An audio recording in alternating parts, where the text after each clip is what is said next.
Right now, every night, your body does something that should terrify you. It shuts down your consciousness. It paralyzes your muscles. And it fills your mind with vivid hallucinations you call dreams. You do this for a third of your entire life. And here's the disturbing part. If you try to stop, if you simply refuse to sleep, your body will begin to tear itself apart. And in some cases, it will kill you. By the end of this video, you'll meet a family cursed to die from staying awake, and a teenager who beat them all and walked away smiling.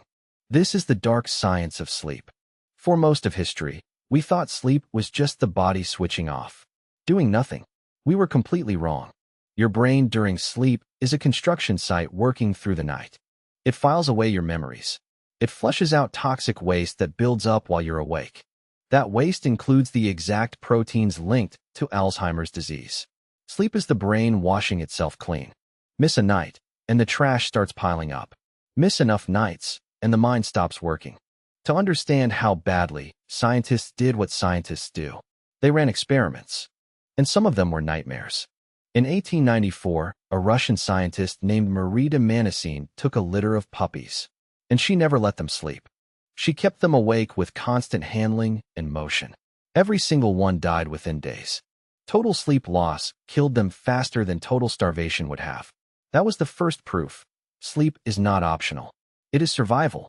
Decades later, researchers at Chicago repeated it with rats, more precisely and more cruelly. The rats were kept awake for weeks. Their bodies fell apart in a bizarre way. They ate more than ever, yet wasted away to skin and bone. Their body temperature collapsed. Their skin broke out in sores that wouldn't heal. Their bodies simply forgot how to keep them alive. Every rat denied sleep long enough died. And no one could pin down exactly what killed them.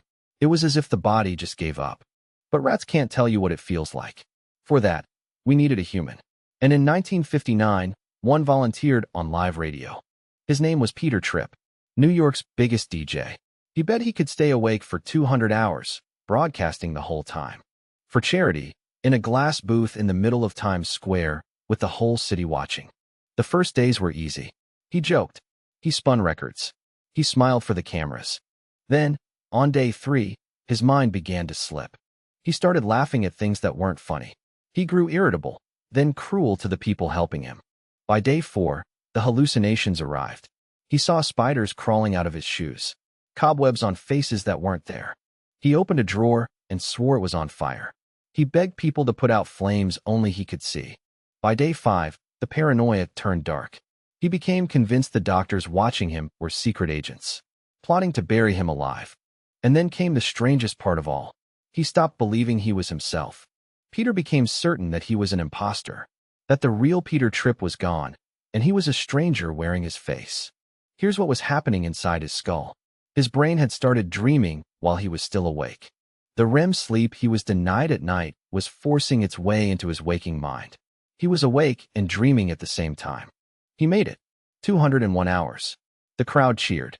He slept for 13 hours and woke up seeming normal. Seeming. Those close to him said the old Peter never fully came back. In the years after, his career collapsed and his marriage fell apart. The experiment ended, but the mind it broke never fully healed. And that raises a terrifying question. What if you couldn't stop? What if your own brain refused to ever let you sleep again? For one family in Italy, that nightmare is real, and it is inherited. It's called fatal familial insomnia, and the name tells you exactly how it ends. It usually strikes in middle age, without warning. It begins with something small. You simply can't fall asleep. Then it gets worse. Sleeping pills do nothing. Your pupils shrink. You sweat constantly. Your body races as if permanently afraid. Then come the waking dreams, just like Peter Tripp, but with no finish line. Month after month, the brain is starved of true sleep. A tiny structure deep in the brain, the thalamus, the switch that lets you fall asleep, is being eaten away by rogue proteins. There is no cure. There is no treatment. Once it begins, it always ends the same way, usually within about 18 months. One man with this curse knew it was coming. He'd watched his own relatives die of it. So he did something extraordinary. He donated his brain to science, hoping researchers could learn to stop it before it reached the next generation. Because of families like his, we now understand just how vital that sleep switch really is. Their suffering became everyone's knowledge. So by now the lesson seems brutal and simple. Lose your sleep, lose your mind, lose your life. Which makes what happened in 1964 almost impossible to believe. In San Diego, a 17-year-old named Randy Gardner had an idea for a school science fair. He would try to break the world record for staying awake. No stimulants, no coffee, not even a sip. Just willpower and friends keeping him moving. A sleep scientist named William DeMint heard about it and rushed over to monitor him, half afraid the boy might actually die. Randy went through the same stages. Moodiness, trouble focusing, some mild hallucinations, a road sign that looked like a person. But here's the difference. He stayed active, positive, and surrounded by people the entire time. And his mind held. 11 days. 264 hours.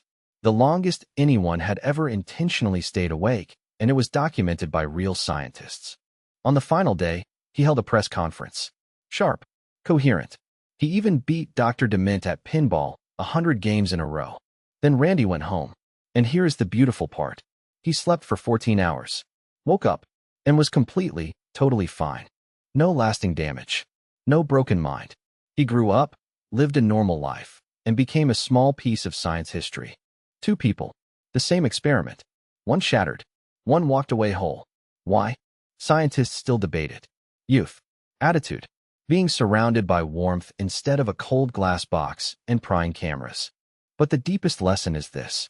Sleep isn't weakness, or wasted time, or switching off. It is the most important thing your body does. It is repair. It is memory. It is sanity itself, given to you free every single night. So tonight, when your eyes get heavy and the world goes quiet, don't fight it. Close your eyes. Let your brain do its quiet, life-saving work. And be grateful you're one of the lucky ones who still can.